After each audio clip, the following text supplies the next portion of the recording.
잘 알고 있는 사실입니다. 그렇죠?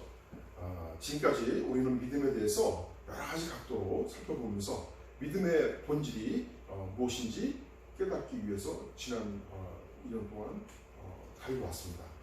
오늘은 믿음의 그 본질의 핵심을 밝혀봄으로써 믿음에 대한 그 최종 결론을 얻고 구원을 위한 그 믿음의 삶에서 과연 우리가 어떻게 살아야 할지에 대해서 중대 결단을 내리기로 합시다. 우리가 본문을 함께 보겠습니다. 먼저 본문 42절을 살펴보면은 이 구절은 구약 성경의 시편 118편 22절과 23절을 인용한 것입니다. 우선 그 시편 118편 22절을 보면요, 여기에서 그 집 모퉁이의 그 머릿돌이라는 그 건물에 벽을 쌓을 때 그 모퉁이 자리, 그 코너에는 그 제가 그림을 한번 보여드리겠습니다. 네, 이렇게 양 그 벽으로부터 힘을 받아야 되기 때문에 그 중요한 그 머릿돌로서 튼튼한 돌을 놓아야만 하는데, 그때 이 쓰여지는 그 돌을 모퉁이 돌이라고 그렇게 말하고, 이것이 머릿돌이 됩니다. 그래서 이 벽을 쌓아 올리는 그 일반적인 그 돌의 모양이 반듯하게 그러니까 이 벽들은 반듯하게 그 사각형으로 생긴 것에 비해서 그 이 돌의 그 모양은 기역자로 생기거나 또는 삼각형으로 모난돌을 사용할 수도 있습니다. 그러한 모양의 그 돌은 벽을 쌓을 때는 사용할 수 없습니다. 그래서 집을 짓느니, 즉 건축자가 집을 짓기 시작할 때는 그런 돌이 쓸모없다고 생각해서 버렸습니다. 그런데 막상 그 벽을 쌓으려다 보니까 그 모퉁이 자리에는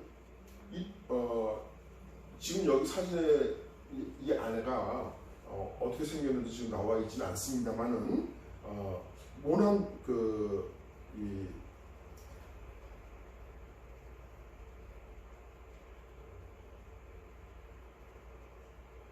돌이, 버린 돌이 이 집을 지을 때, 건물을 지을 때 그 머릿돌이 된다는 것입니다. 이 시편 조금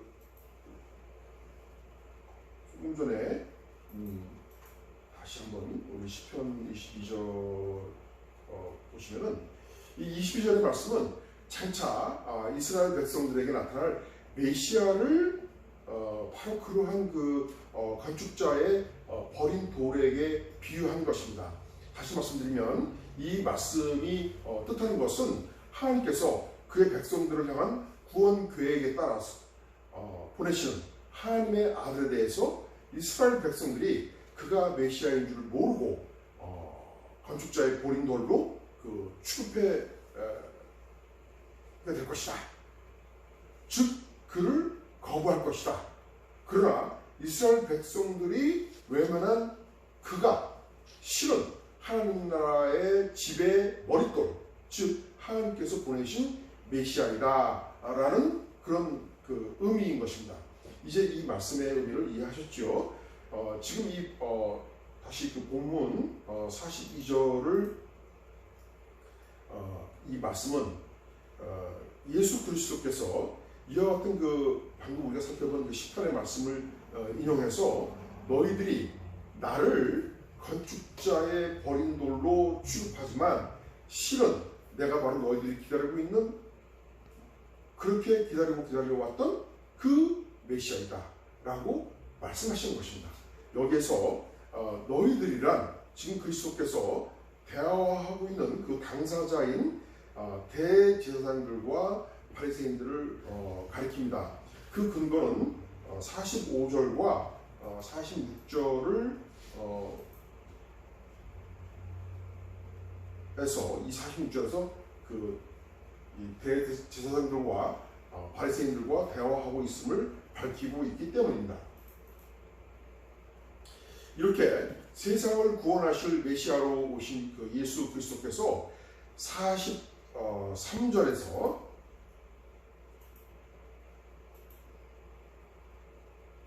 하나님의 나라를 너희는 빼앗기고 그 나라에 열매 맺는 백성들이 받으리라, 이렇게 말씀하십니다.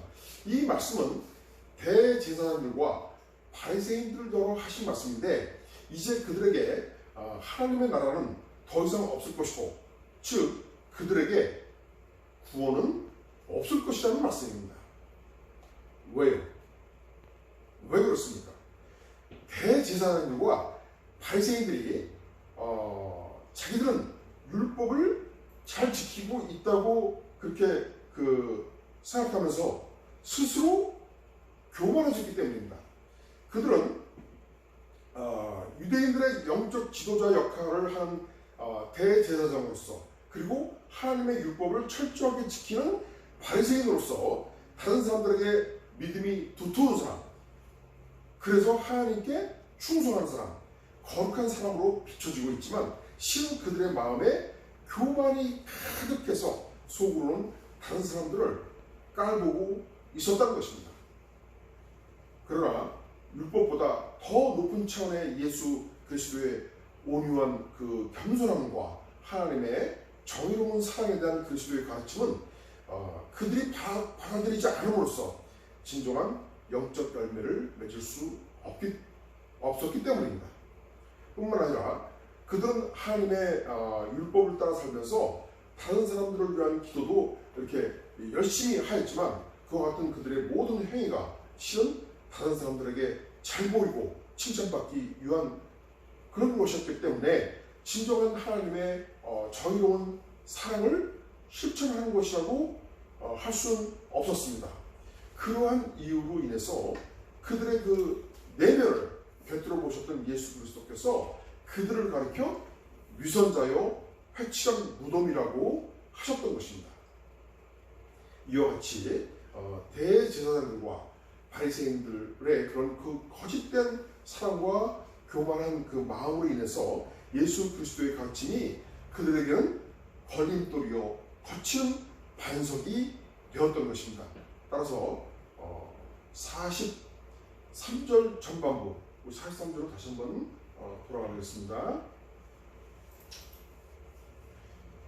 43절의 이 전반부의 말씀, 하나님의 나라를 너희는 빼앗기고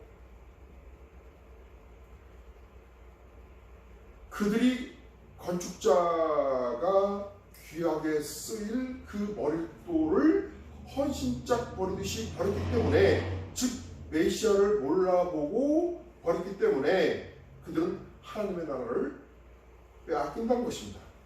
즉 그들은 구원받지 못할 것이라는 것입니다.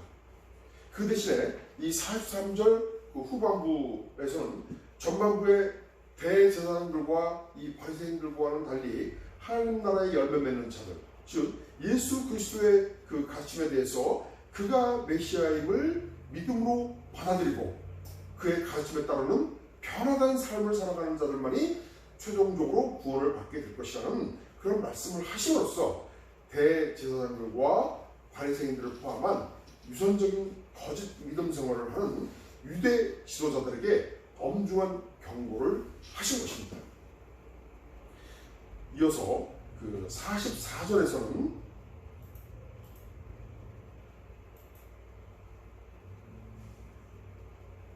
하나님 나라의 열매를 맺기 위하여 어떻게 변화될 수 있는지와 예수 그리스도를 받아들이지 않고 하나님 나라의 열매를 맺지 아니하는 자들의 최후는 어떻게 되는지에 대해서 말씀하고 있습니다. 먼저 이 구절의 전반부에 언급되는 이 돌 위에 떨어지는 자는 깨지겠고, 이 말씀을 이해하기 위해서는 구약 성경에 그 이사야서 8장 14절을 예수님께서 그 구절을 바탕으로 비유적으로 말씀하셨다는 것을 우리가 이해해야 합니다. 그래서 이사야서 8장 14절을 같이 한번 보겠습니다.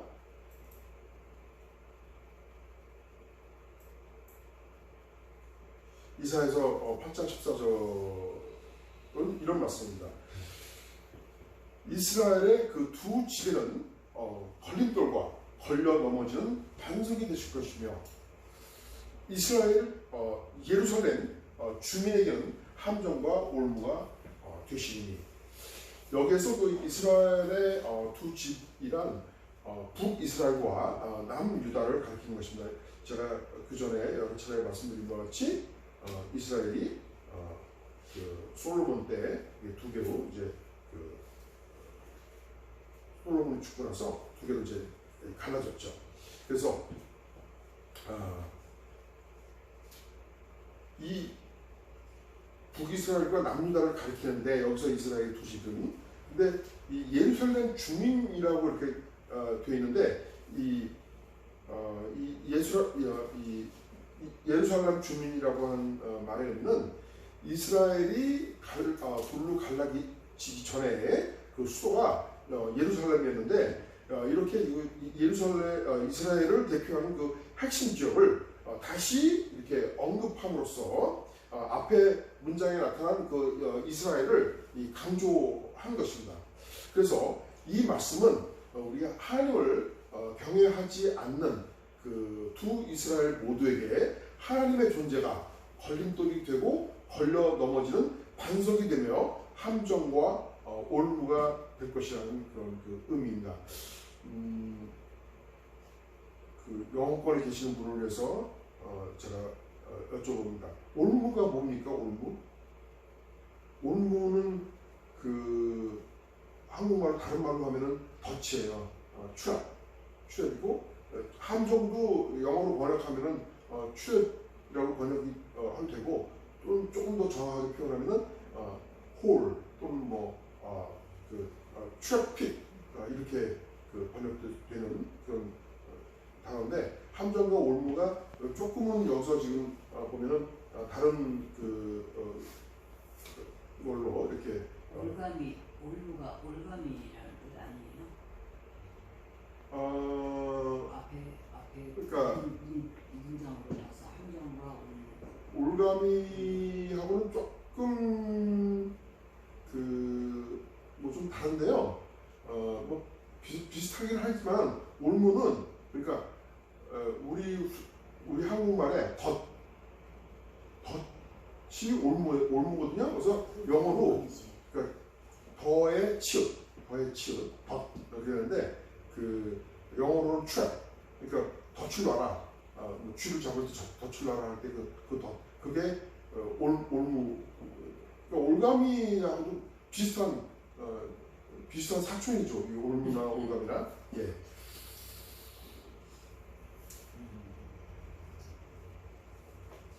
그래서 말씀을 드리면 왜냐하면 그 당시에 이스라엘 백성들이 하나님을 두려워하지 않고 순종하지 않음으로써 선지자를 통해서 전해지는 그 하나님의 말씀이 이스라엘 백성들의 마음에 걸림돌이 되고 걸치작거리는 그런 그 반석이 된다는 것입니다. 또한 하나님의 말씀이 불순종하는 그 이스라엘 백성들에게는 그들의 그 인간적인 그 의지대로 행하고자 하는 일에 그 함정이 되고 또 올무, 덫이 된다는 것입니다. 이 말씀은 이사야 선지자가 활동하던 시기가 대략 BC 기원전 740년에서 680년이었는데요. 그 당시에 이스라엘 백성들의 그 하나님께 대적하는 그 불순종에 대하여 이사야를 통한 하나님의 그 경고의 말씀입니다.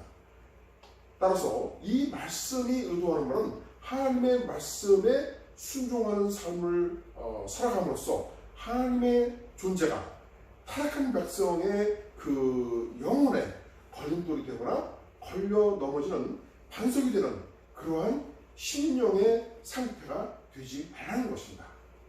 자, 여러분 여기까지 잘 이해하셨죠? 우리가 이런 점을 기억하면서 자, 이제 다시 본문으로 돌아가겠습니다. 44절.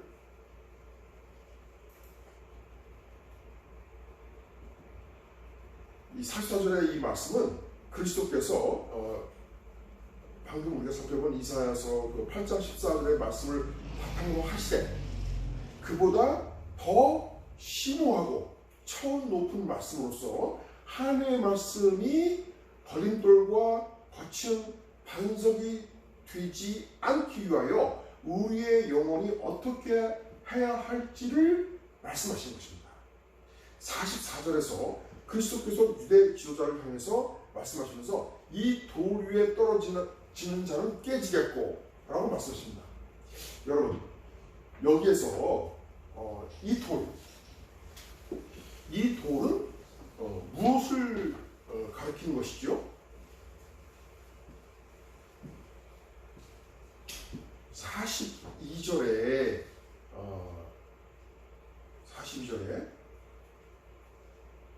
42절을 우리가 문맥을 한번 보기 위해서 42절 다시 한번 돌아가면요. 예, 42절에 이 모퉁이의 머릿돌이 메시아를 가리키는 것이었습니다. 그러므로 이 문맥상 여기에서 이 돌이란 44절에 이 돌이란 예수 그리스도 자기를 가리키는 말씀입니다. 맞죠? 다음은 이 돌 위에 사람이 떨어지면 그러면 이 돌 위에 떨어지는 자는 누구를 가리키는 것일까요? 이 부분이 해석하기 상당히 어려운 부분인데요. 만일 이 말씀이 조금 전에 우리가 살펴본 이사야서 8장 14절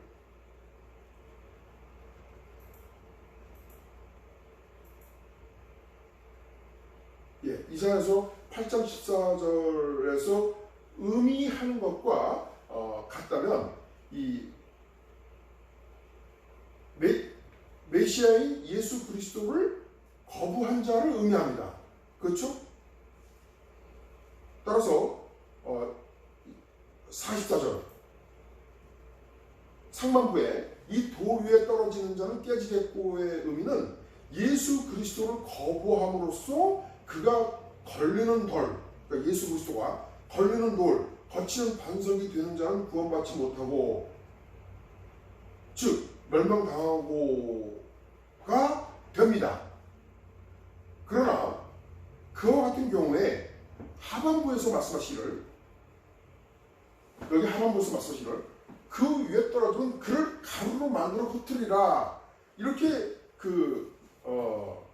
말씀하셨기 때문에 이 하반부의 말씀은 단지 똑같은 그 의미를 전반부와 똑같은 의미를 조금 변형시켜서 반복해서 말씀하신 것에 불과하게 됩니다. 그렇게 해석을 하게 되면요. 그렇죠? 그것은 그리스도께서 아주 부자연스러운 표현을 하셨다는 것을 의미하는 것이고 문맥상 그와 같은 해석은 적절하지도 않습니다. 따라서 이 구절의 의미는 예수를 믿음으로 받아들인 자가 예수 그리스도라고 하는 그 반석 위에 자발적으로 자기의 완고한 그 고집과 자아를 던짐으로써 그의 죄된 본성의 그 영혼이 깨지게 됨을 말씀하신 것입니다. 죄된 본성의 영혼이 깨진다는 것은 자아가 깨진다는 것을 의미합니다.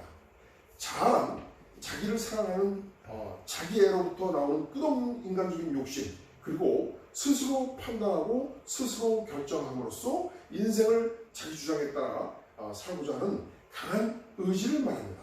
즉 스스로 자기 인생의 모든 것을 해낼 수 있다고 생각하는 그 마음의 태도입니다. 오늘 본문에 등장하는 그 대제사장들과 바리새인들은 자아가 강한 자들이라 자기들 스스로의 힘에 의지하여 하나님의 율법을 완벽하게 지킬 수 있다고 믿었던 사람들이었습니다.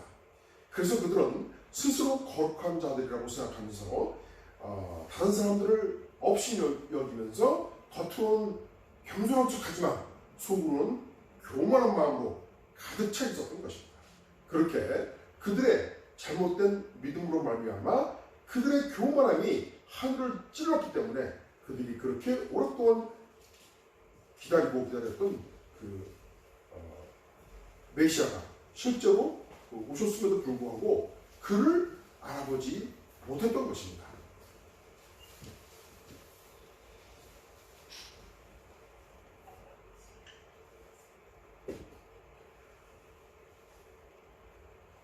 그래서 그 43절 이 하반부와 그 44절 그 상반부에서 그 예수께서 말씀하시고자 하는 것은 그를 메시아로 받아들이고, 즉 그를 믿음으로 받아들이고 죄된 본성의 자아를 그리스도께 던져버리는 자는 그의 자아가 깨지고 하나님의 나라를 받게 될 것이라는 의미입니다. 다른 말씀드리면 자아에 의한 자기 의지로 율법을 이루겠다고 하는 그런 그 죄된 본성의 자기 생명에 대한 그 그릇된 믿음을 버리고 자아를 포기하고 깨트림으로써 그리스도의 생명 안에서 살아가는 자는 믿음의 열매를 맺고 구원을 받을 것이라는 복음의 선포인 것입니다. 반면에 예수 그리스도를 메시아로 인정하지 않음으로써 그리스도께 순종치 아니하고 끝까지 자기의 자아를 고집하는 자의 경우는 44절 후반부에서 무서운 경고의 말씀이 주어집니다. 이 44절을 이렇게 보시면 이 돌이 사람 위에 떨어지면 그를 가로 만들어 퍼뜨리라. 이 그리스도께서 이 말씀을 대제사장들과 바리새인들에게 하신 것은 구약 성경을 아주 잘 알고 있는 그들이 이 말씀의 의미를 재빨리 알아둘 수 있을 것이라고 생각하시기 때문입니다. 좀 더 구체적으로 말씀을 드리면요, 그리스도께서 이 말씀을 하실 때는 구약 성경에 다니엘서 2장 34절과 35절을 염두에 두고 하신 말씀입니다. 다니엘서 2장 34절 35절을 우리가 함께 보시면 이렇습니다. 또 왕이 보신대 손대지 아니한 돌이 나와서 신상의 쇠와 진흙에 발을 쳐서 부서뜨리매 그때 쇠와 진흙과 놋과 은과 금이 다 부서져 여름 타작 마당에 겨같이 되어. 이 말씀 여러분 이해하시죠? 여름에 그 타작할 때 그 벼에 이렇게 타작을 하는데 벼가 바람에 흩날려서 이렇게 다 흩어지잖아요. 지금 그걸 지금 비유해서 말씀하시는 거예요. 바람에 불려 간 곳이 없었고 우상을 친 그 돌은 태산을 이루어 온 세계에 가득하였나이다. 여러분 혹시 오랜 동안 옛날 성경, 여러분들이 이제 신앙생활 오래 하셔서 옛날 성경을 보시면은 34절 그 손대지 아니한 돌 이렇게 여기 지금 되는데 이거는 개역 개정 성경에 이렇게 번역이 되어 있어요. 근데 옛날 성경에는 불과 몇 년 전까지만 해도 지금도 뭐 예전에 사용하던 성경을 사용하고 계시는 분들이 많이 계시기 때문에 조금 번역이 다르니까 제가 지금 여기서 구현 설명을 좀 해드리면 예전 성경에는 뭐라고 되어 있냐면은 사람이 손대지 아니한 뜨인 돌이 나와서 이렇게 돼 있어요. 제가요 그 몇십 년 동안 이 신앙생활을 하면서 다니엘서에서 사람이 손대지 아니한 뜨인 돌 이래가지고요. 저는 어떻게 생각하냐면 어떤 신상을 그리고 있었냐면은 드론처럼 돌이 떠가지고 그래가지고 이 우상을 쳤다. 이건 맞아요. 그 분명히 이 돌이 그 어선가 날아와가지고 이 우상을 친 건 맞는데 뜨인 돌이라고 그러니까 이렇게 돌이 이렇게 드론처럼 이렇게 떠가지고 계속 그 주변을 머물면서 치는 걸로 그런 이미지네이션, 그런 심상을 그리고 있었거든요. 근데 그때 뜨인이라는 게 떠 있다라는 걸로 저는 그 생각을 했어요. 근데 제가 이 우리말에 대한 것이 그 어휘력이 부족한 거였더라고요. 그 뜨인이라는 말이 뭐냐면은 이 떠 있다는 그 할 때의 뜨인이 아니라 자르는 걸 말하는 거예요. 우리말에 우리말에 그 자를 때 잘린 거 자르다 할 때 그 뜨다라고 하거든요. 우리말에도 그런 말이 있어요. 그래서 우리가 지금 가장 많이 쓰는 말이 뭡니까? 회를 뜬다고 그러잖아요. 특히 조폭들이 이거 이렇게 사람을 갖다가 회 뜬다고 하잖아요. 그리고 또 이 짐승을 잡아가지고 그 고기를 만들 때 이 살점을 뜬다고 이렇게 표현하잖아요. 그 뜨이라는 뜻이에요, 이게. 그래서 원어를 보면 그 원어에 히브리어 원어에는 자르다라는 그런 용어가 쓰여졌고요. 사람이 손대지 아니할 이렇게 되어 있는데 그거를 그냥 여기서 손대지 아니할 간단하게 이렇게 번역을 했습니다. 근데 영어로 보시면 좀 편해요. 그래서 cut stone 이렇게 되어 있죠, 그죠? 예. 그래서 제가 좀 부연 설명을 좀 드렸고요. 이 말씀의 그 배경은 바벨론의 그 포로로 끌려간 다니엘이 바벨론의 왕인 느부갓네살의 꿈을 해석해 주기 위해서 그 왕이 꾼 꿈의 그 내용을 설명하는 것입니다. 왕이 자기가 꿈을 꾸고도 무슨 꿈을 꾸는지 잘 모르는 거예요. 그래서 이거 내가 무슨 꿈을 꾸는지 너희들 좀 밝혀다오. 그래서 아주 지혜로운 자들을 불러다가 그렇게 했는데 그 중에서 다른 사람들은 다 제대로 말을 못하고 그렇게 있었는데 다니엘이 이렇게 그 왕께서 이러한 꿈을 꾸셨습니다. 그리고 그 꿈은 이러한 뜻입니다라고 이제 해석하는 그것이 바로 이 다니엘서 2장인데요. 여기서 지금 34절 35절은 그 꿈의 내용을 지금 설명해주고 있는 겁니다. 그래서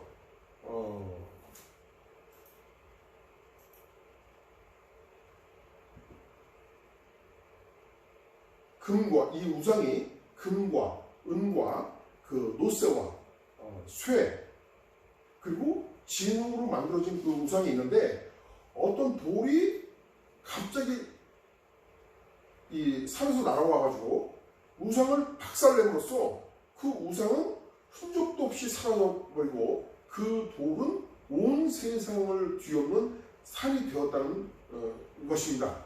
이 다니엘서 지금 2장 34절 35절의 내용이 그런 내용입니다.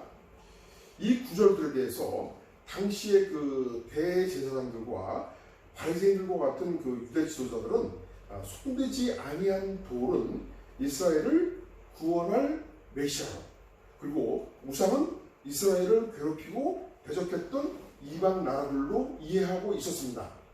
즉 언젠가 이 돌로 상징되는 이스라엘의 메시아가 나타나면 우상으로 상징되는 그 이방 나라들을 산산조각으로 부서뜨리듯이 멸망시킬 것이라는 예언의 말씀으로 이해하고 있었다는 것입니다. 이 대제사장들과 바리새인들은 성경에 대해서 잘 알고 있는 사람들이었으니까요. 그러한 그 유대 지도자들에게 그리스도께서 메시아로 상징되는 돌이 예수를 메시아로 받아들이지 않는 자들에게 떨어짐으로써 그들의 몸이 산산조각으로 부서지게 될 수밖에 없듯이 최후의 심판 때 예수 그리스도에 의해서 멸망당할 것이라는 무서운 경고의 말씀을 하신 것입니다. 그래서 오늘 본문 그 다음 구절들인 45절과 그 46절에서 이 대제사장들과 바리새인들이 노기가 충천해서 예수를 잡으려고 했던 것입니다. 여러분 이제 그 44절의 말씀도 이해하셨지요? 믿음의 성도 여러분, 지금까지 오늘 우리에게 주신 그 하나님의 말씀들을 살펴본 바와 같이 예수 그리스도께서 하나님의 나라를 받기를 원하는 자에게, 즉 구원받기를 원하는 자에게 예수 그리스도를 메시아, 즉 구원주로 믿고 자기의 자아를 깨뜨리는 것만이 최후의 심판 때 멸망당하지 않는 길이라고 말씀하고 있습니다. 여러분, 예수 그리스도를 진정으로 믿기를 원하십니까? 그리고 구원받고 하나님의 나라를 받기를 원하십니까? 모두들 아멘이십니까? 그렇다면 우리가 우리의 자아를 깨뜨리십시다. 우리는 예수를 믿는다고 하면서도 여전히 자아가 살아있고, 여전히 자기 주장이 강하고, 여전히 자기의 의지가 강한 자들입니다. 그러나 자기 안에 살았고 틀고 있는 그 죄된 본성의 자아를 깨뜨리고 그것을 버리려고 몸부림치지 않는 한 그 사람은 진정한 그리스도인이라고 할 수 없습니다. 우리가 집에서, 일터에서, 사회에서 사람들과 관계를 맺으면서 살아가다 보면은 때로는 충돌이 생기기도 하고, 또 그로 인해서 마음이 불편해지는 경우가 필연적으로 발생합니다. 그러한 일들이 다른 사람의 강한 자아로 인해서 발생했을 때는 나는 상대방을 그리스도의 사랑으로 관대하게 용서하고 관계를 계속 맺거나, 또는 여러 가지 상황상 어쩔 수 없는 경우에는 오묘한 방법으로 상대방을 회피하는 것이 지혜로운 선택이 될 수도 있습니다. 그러나 일반적으로 다른 사람보다는 자기의 강한 자아로 인하여 다른 사람들과 갈등을 겪는 경우가 얼마나 많습니까? 그와 같은 갈등은 우리들의 영혼의 안식을 방해하며 심리적인 고통을 안겨줄 뿐입니다. 또한 인간의 자아는 우리의 삶 속에서 작은 고통을 주는 요인이 되기도 하지만 종종 우리로 하여금 죄를 짓게 만듭니다. 우리의 자아는 끊임없이 욕심이 생기고, 또 그 욕심으로 인하여 남들의 눈에 띄지 않는다 할지라도 하나님이 보시기에 적절치 않은 죄를 지을 수도 있습니다. 뿐만 아니라 자기 생각, 자기 주장, 자기 의지가 강한 그 자아는 결국 자기를 의존하며 살고자 하는 것이기 때문에 하나님께 전적으로 의지하지 않는 삶을 살게 됩니다. 결국 자기가 모든 삶의 주인이 되어서 스스로 자기 삶을 운전해 가는 것입니다. 그러나 오늘 본문에서 예수 그리스도께서는 그가 구세주이심을 받아들이고, 즉 믿고 자기를 예수께 던지는 자는 그의 자아가 깨지겠고, 그리스도를 받아들이지 않음으로써 자기의 자아를 끝까지 고수하는 자는 최후의 심판 때 멸망당할 것을 말씀하신 것입니다. 믿음이란 자아를 깨뜨리는 것, 즉 자아를 버리고 그리스도께 전적으로 의지하는 것을 말합니다. 또한 그리스도께 전적으로 의지한다는 것은 그리스도의 가르침에 따라 그의 말씀에 순종하며 살아가는 것을 의미합니다. 그러므로 우리가 그리스도께 전적으로 의지하여 살아가기 위해서는 우리가 지니고 있는 죄된 본성의 자아를 깨뜨려야 합니다. 자기의 자아가 깨지고 그리스도께 전적으로 의지하는 삶을 살아가는 것, 이것이 믿음의 본질이요 믿음의 핵심인 것입니다. 우리가 예수 그리스도를 진정으로 영원한 생명의 구원주로 믿는다면 우리의 죄된 본성의 자아가 깨지기 위하여 그리스도께 우리 자신을 던져야 합니다. 즉 그리스도께 굴복하고 그의 가르침에 따르라는 말씀입니다. 우리가 죄의 생명을 지닌 자아를 깨뜨릴 때 비로소 우리는 그리스도의 영원한 생명으로 살아갈 수 있기 때문입니다. 우리는 이 세상을 살아가고 있지만 하늘에 소망을 둔 사람들입니다. 그것은 우리가 영원한 생명을 누리고자 하기 때문입니다. 만일 우리가 영생을 얻고 또한 그것을 누리고자 한다면 예수 그리스도를 믿음으로 받아들이는 그리스도의 백성답게 반드시 믿음의 열매를 맺어야 합니다. 그것이 의미하는 바가 믿음의 열매를 맺기 위한 행위에 의해서 구원받는다는 것이 아닙니다. 다시요. 지금 이 그리스도의 백성답게 반드시 믿음의 열매를 맺어야 한다고 제가 말씀을 드렸는데 이 말씀이 의미하는 바가 또 이 말씀은 제가 방금 드린 말씀은 예수 그리스도의 말씀이었잖아요. 믿음의 열매를 맺어야 한다는 그 말씀이 의미하는 바가 믿음의 열매를 맺기 위한 행위에 의해서 구원받는다는 것은 아닙니다. 이스라엘 백성들은 율법을 행함으로써 구원에 이른다고 믿었으나 율법을 행하면 행할수록 오히려 교만해져서 하나님께 죄를 짓는 결과를 낳았습니다. 바로 그러한 연유로 인하여 예수께서 메시아로 그리스도로 이 땅에 오셨고 그를 주로서 믿고 받아들이면 그리스도의 영이